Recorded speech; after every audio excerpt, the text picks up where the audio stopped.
I'm hitting record. Man, we're recording right now. Welcome back to Teachers Talk. Boy, are we excited to have this conversation.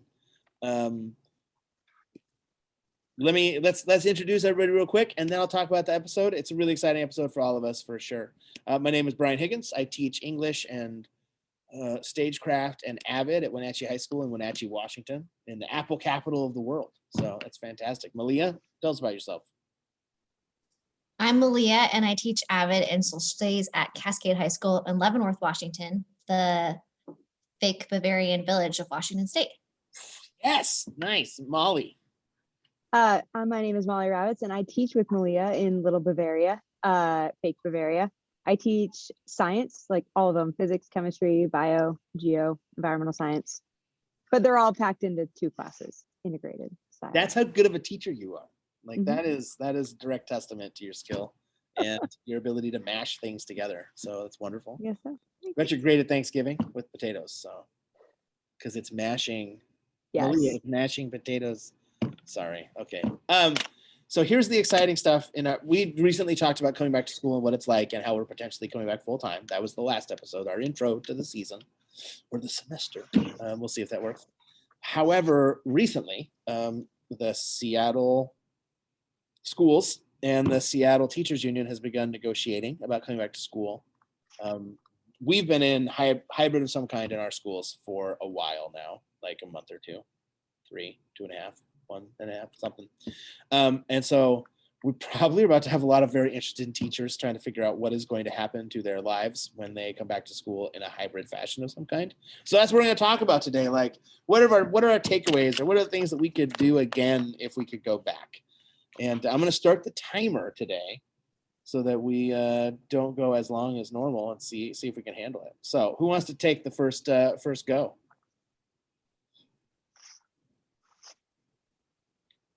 I'll start then. That's okay, great. Yeah. I'm going to say, and here's what's crazy is I actually have said this before there was COVID. I was saying this type of thing. And that is that teachers, the thing that when we see problems in our schools that are behavioral problems right now during COVID, 100% it surrounds the mask issue. Either students don't wear their mask correctly, or they're taking their mask off to eat or drink when they're not supposed to be eating or drinking. And I mean, in my district, we have communicated what the expectations are very clearly. And so what's really unfortunate, and I think Malia mentioned this last week, is in that pyramid of intervention. The first step is the teacher. Like, we are the first barrier to behaviors. And if teachers feel afraid of conflict, they're much less likely to call behaviors out and correct the behavior. It's less about calling the behavior out and more about making a correction, intervening to help behaviors with students. So in our school, if a student doesn't have their mask, it's an immediate, we call them pull-ins. You call an administrator down, they take the kid out of the class. They have a conversation. The kid makes a decision right then or there about whether they're going home or whether they're going to stay and what that has to look like.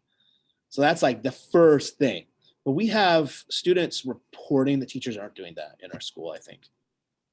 I've heard that from some of my students. It's just there's some teachers that aren't as, they're just not as, they're not as brave. They really want to avoid conflict. And previous to COVID, we had an issue where we had students always out of class when they're not supposed to be out of class, walking around without passes, and teachers being afraid of conflict allowed this to happen. And here's how it allowed it to happen. They didn't ask kids for their passes because they didn't want to be a bad guy and send them back to class. And so often I was alone in the hallways and I would see a kid and I would do this and I'd send them back to class. And so now I have a reputation on the meme page for Wenatchee Instagram about being like the bathroom guard. It's great. We can't show it here because there's some language in there, because it's not a video of me, but it's a video of what they think it's like. It's actually like what we miss the most about school, and it's Mr. Higgins guarding the bathroom. But when we don't call those behaviors out and then help the student come up with a correction, what we actually do, and this is a conversation I had today, is we're showing students what we approve of. So what you allow, you endorse, is kind of what happens. So if a teacher is sitting in their room and they have their window open, like in our school, we're allowed to be in our room by ourselves with our mask off. So I have my shades, they're closed. because I understand that optics are a pretty big deal. So if a kid walks by out there and sees me sitting here working without a mask, they're not going to think, well, he's in a room by himself or he's on his prep or he's allowed to do that. They're going to think, well, if he doesn't have to wear a mask, why should I wear a mask? So when I'm around in public, when I am easy to be seen, I wear a mask. When I'm walking up the sidewalk outside my classroom, even though I'm outside, I wear a mask during the school day 100%. Because I want students to see me and say, okay, that's an example of what we have to be doing. And if we have teachers that aren't doing that, or if we have teachers who don't tell students you have to wear your mask, if they're too afraid to do it, then other students look at that student and say, well, if they can do it, why can't I do it? And then it's a cascade of behaviors. And that's really how behaviors worked before COVID too. You know, a bad behavior in your classroom either gets dealt with or it cascades out to everyone. It ripples out to the entire class and it causes major distractions. So I would say the number one thing that teachers can do as they come back to school is work really hard not to disengage from conflict. And instead of thinking it as a battle or you being a bad teacher, I think they need to think to themselves, how does my behavior in this moment show who I am as a person? And it's not about whether you agree with masks or you disagree with masks. It's about saying, I believe that there are some rules that keep us safe. And while I'm not like a rules follower, I believe that everyone should be subject to the rule if there's a rule. There shouldn't be exceptions unless it's like an emergency situation. I don't think anyone should be able to say, hey, it's cool for me to be above the law. Like, that's not, like, our judges and our lawyers should be held accountable to the same rules that non-judges and lawyers are held accountable to. But as the teacher, we're the first line of defense. And so if we don't have those conversations with students consistently, things are going to break down. And that's when COVID is going to spread, is when all those safety measures break down because we're not willing to enforce or assist or intervene on those. And if we always expect administration to do it and not ourselves to do it, then we need to make sure that we get those kids to administration as fast as possible so that they're out of the environment. But also, you know, we only have like a few administrators in our building for 1,700 kids. So how can they solve all those problems if I'm not doing it? It's, yeah. Sorry that took so long, but that's my biggest takeaway.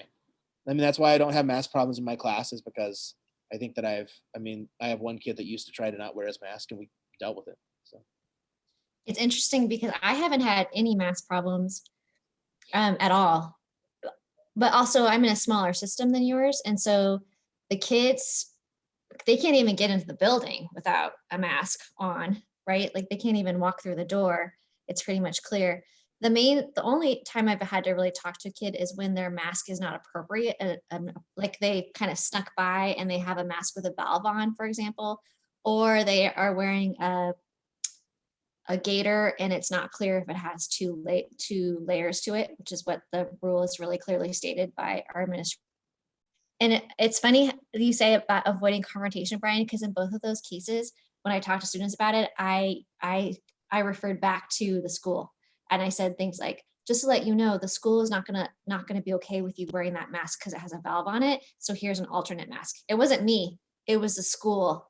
The school's policy, not mine. Like it's not my policy that you wear that, but you're breaking right now. It's the school's policy that you're breaking. And so if you have a problem with that, which neither of them had, actually both of them were kind of embarrassed because they didn't know that like a valve was not okay to have, for example, in a mask. So that's interesting that you say it that way. Shall I go on with what I recommend? please, yes. What's your big recommendation? So my big learning has been, so Molly and I are in a different situation than Brian. We started going back hybrid at the same time, but our hybrid schedules were different. And then Molly and our schedules changed again to a schedule that now I think both of us like so much better than our first schedule was. But in January and February, especially before we had vaccines, I will admit that I was like really anxious and nervous about going back to school. And so I think that my recommendation for people is to remember that not everyone's excited to be back, and it's not their fault that they're not excited. And it doesn't mean that they're a bad teacher. Because I, a couple of times was like, I just felt so uncomfortable being in the room again with students. And I was really scared And it took me a long time. It took me over a month to feel comfortable with my students. And now I feel great. But in hindsight, I wish I would have been gentler to myself and also gentler to other people who are also like maybe not as like, because some people are so excited. They're like, there are people that literally will be like, I'm just so excited to be with kids, which is great. It's awesome. But I wasn't one of those people. And that was kind of hard for me at the beginning. And it was hard for me to admit it, like to be really honest with my administrators and with my colleagues and be like, I'm still nervous, you guys. Like educationally, I feel great, but I don't feel really good right now in this situation. And you just got to give yourself time. I guess my follow-up is actually like right on point, because I was one of those people that was like, send me back now. I'm so excited. I'm so sick of remote. And a lot of what I like to like pull the science card and be like, well, the CDC is being objective in their data collection and their like rules that they're giving people. And if we all listen to the CDC when the CDC said wear masks because they prevent, they like decrease the they don't prevent transmission entirely, but they can greatly limit it, right? And then the CDC said wear 2 masks, and here's why. And they said stay 6 feet apart and go home. We all said yes, yes, yes. And then the CDC says it's safe to reopen schools. And so I was like, sweet, yes, CDC is now on the side. And then I don't think that I was very patient with those who weren't necessarily comfortable going back. I don't know if patience is the right word, but I was kind of like, no, the CDC says that we can, like, we should listen to science. And I was maybe just being a little bit like inconsiderate of the emotions that accompanied these big changes in my effort to stay objective, I guess. And so that is like, I don't know, it's a complicated thing, right? And it's from both teachers and students. And I have students that still aren't comfortable. Like I had a student yesterday so we've been back over 2 months now, or no, 2 months. Yeah, yes, over 2 months. And the student was on campus just briefly. She's a remote student, but she was on campus to pick some stuff up. So she was like, I'll just go to class. And a kid like walked near her and she like scooted way back. Like she was like so jumpy. And I don't even think she realized that she was doing that. But I was like, okay, she just needs some patience and compassion from me rather than be like, oh, get over it. It's fine. They were 3 feet apart from you. Like that's not going to be productive either. So in conclusion, some like compassion towards the emotions that everybody's feeling, because everybody is feeling different emotions about going back, and everybody does have valid like points, those who are excited and those who aren't. And talking to you, Malia, and then another colleague at the middle school, who both of you I know are like dedicated teachers who love being in the classroom all the time, and speaking with both of you in your kind of, you felt bad that you weren't as excited as you thought you should have been. Like you're saying, you're being hard on yourself. Like that was some good perspective for me to gain, because I myself didn't really have that, because I was so done with remote. So yeah, I don't know. Yeah, I think it's really important that the when people have emotions, I mean, whatever, it doesn't matter how rational of a thing their emotions are based on, like their emotions are true.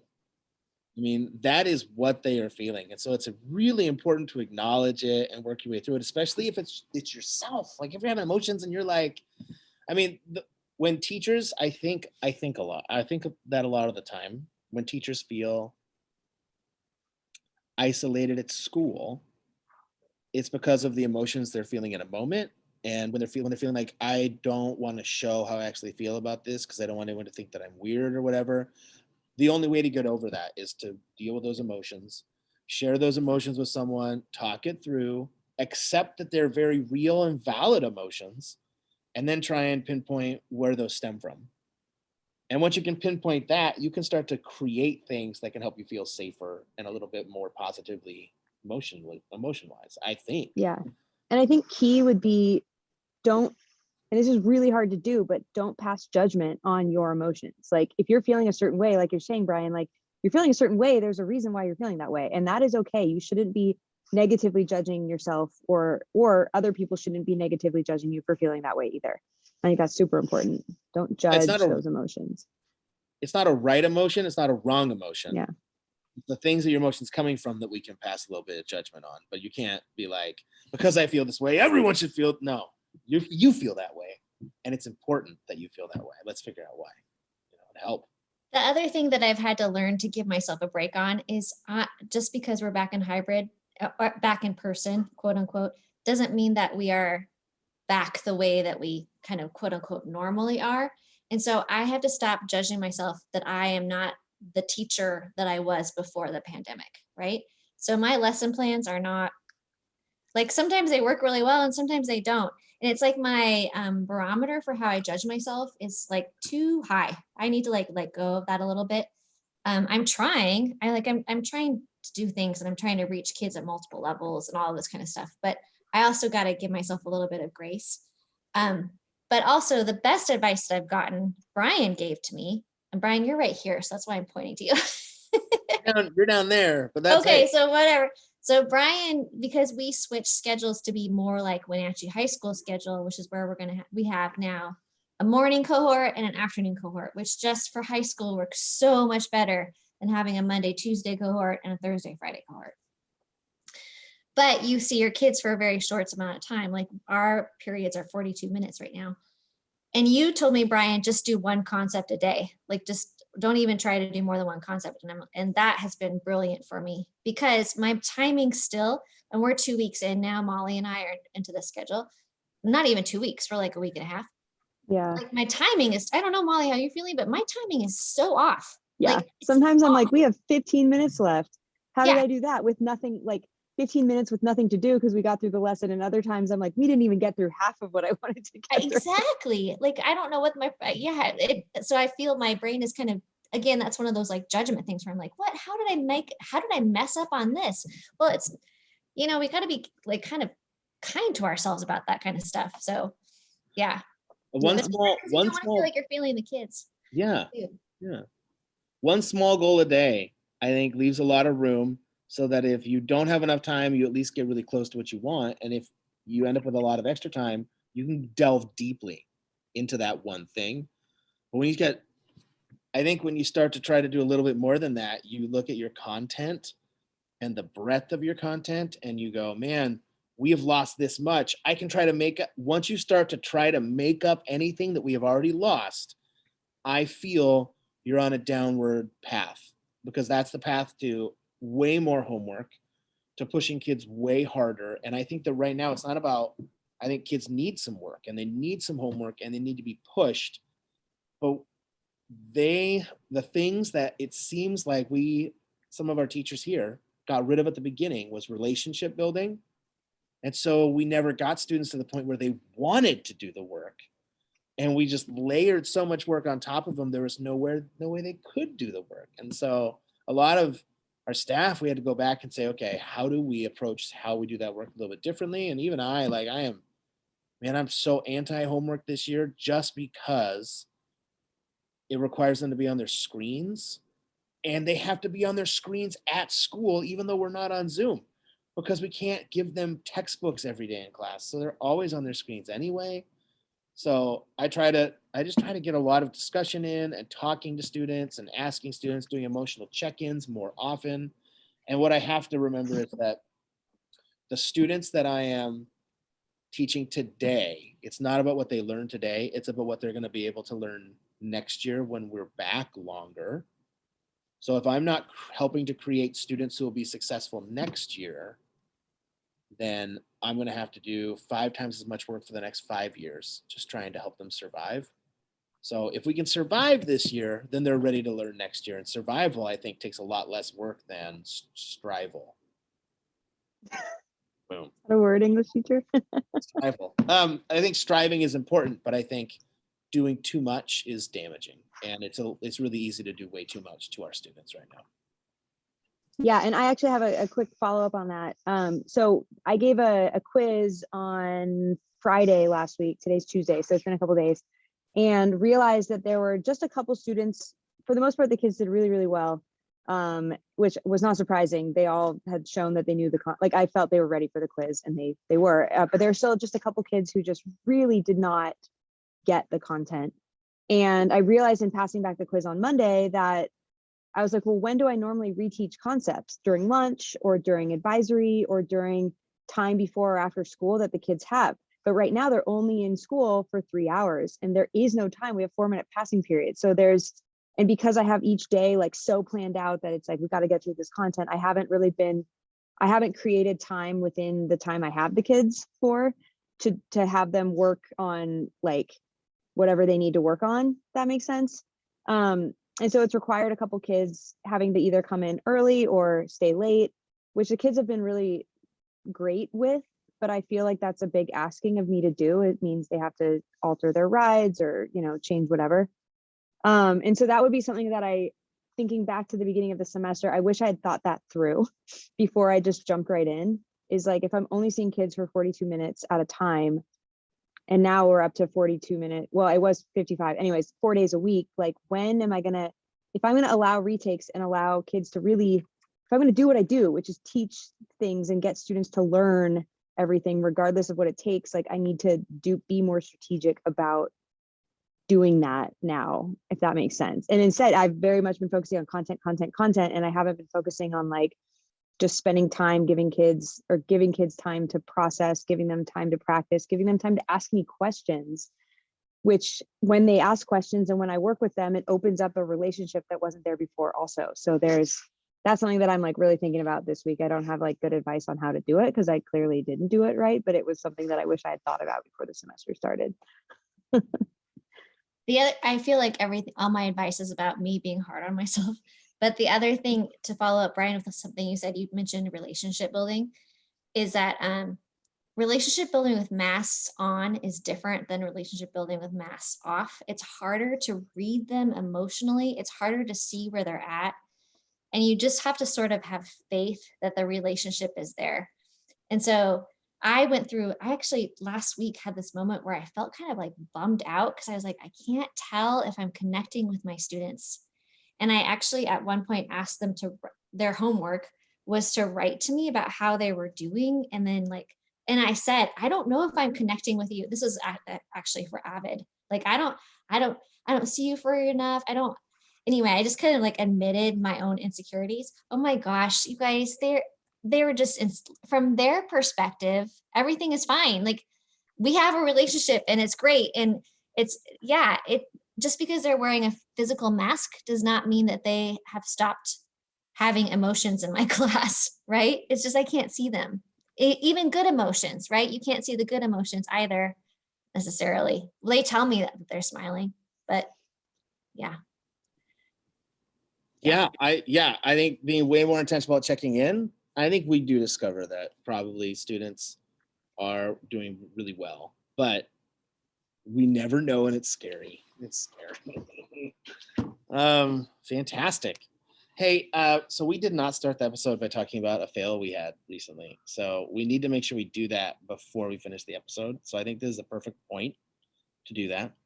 I'm going to just share my fail real fast because it's going to be pretty consistent in the future. But I have a student teacher. She's my first student teacher. I'm super excited for the student teacher, and I have zero idea what to do to help her at all. Like, I feel like I don't want to intrude, but I don't want to be so hands-off that she feels like she's abandoned. But when I ask her if she needs help, she's like, I'm good. And I'm like, okay. But it's all day long, I'm like, I'm going to walk to the office. Should we walk together? I feel so bad as a teacher. And I've been a mentor to teachers before, but it's just like, I can't wait to give her my classes. But also I'm just like, man, what if I just feel like I'm failing her, even though I don't know. When I check in too much, it's a failure. When I don't check in enough, I feel it's all the time though. Cause I'm like, there's one person in my room all the time. So it's the person I see the most out of anyone. And I don't know what's going on. So good stuff. But she's only been here for like 2 days. I have a lot of time to fail. So my failure is, yesterday I had a substitute and I didn't really think this through until today when I had them again as students. So I had we do all of this community building and like all this stuff about civil discourse. And so the kids have really practiced this. So I had them do an activity that was, kind of outside of some people's comfort zones necessarily in terms of discussion and talking. It was talking about political viewpoints. And I thought, oh, my students are great, like They feel so comfortable with each other right now. I have no problem. The sub is going to be great with this activity. What I didn't count on, and the sub was great, by the way. The sub was really a good, and she did a phenomenal job. But what I realized, the mistake I made in doing that activity was that I had put a stranger in the room with the kids who hadn't done the work with that stranger. And so I had asked way too much of my students in terms of their comfort level with a stranger and not me.